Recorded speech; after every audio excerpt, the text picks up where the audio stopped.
Coming from a financial unstable background, I was a perfect target for coercion. I was promised modeling career beyond my dreams.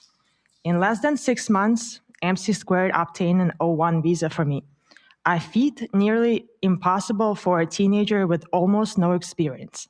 I did not have the documentation to earn that visa. By May of 2009, I was in New York City. I was isolated, controlled in a manner I've never experienced before. Within 3 months, the agency claimed I owed them over $10,000. I had no family, no friends, or no money. MC Square controlled every aspect of my life, where I went, how I dressed, and how I looked. They provided me enough of allowance to keep me afloat, but never enough to be independent. Less than a month after I arrived to the United States, my agency sent me to a home of a registered sex offender. I was introduced to his girlfriend under the disguise that she was a photographer who helped me build my portfolio. Now I know that Jeffrey Epstein was supposed to be in jail cell in June of 2008. I met him at his house right here in West Palm Beach. He was not in a jail. Jean-Luc Brunel brought me to West Palm Beach to have dinner with Epstein in July. Epstein used the names of powerful politicians to demonstrate his influence. He told me he's an investor of the very agency that promised me a career.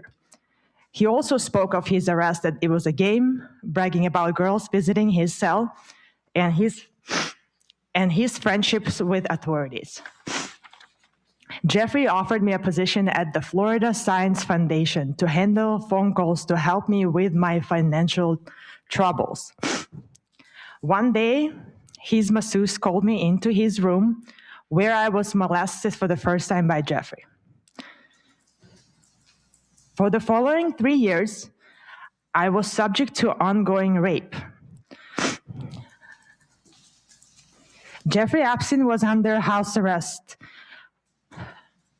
for the molestation of underage girls at the exact time he was abusing me. Seeing that the fact that he could commit those acts made justice feel impossible to me, and it took my ability to seek for help.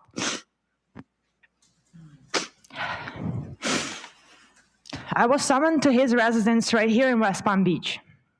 My agency relocated me to Miami to keep me closer, and only after he was released from the house arrest, I was allowed to go back to New York City, where my nightmares continued.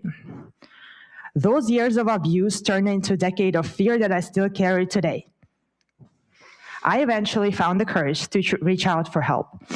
I stepped forward along other survivors, hoping those who allowed this to happen will be held accountable. I kept my identity protected as Jane Doe. I woke up one day with my name mentioned over 500 times.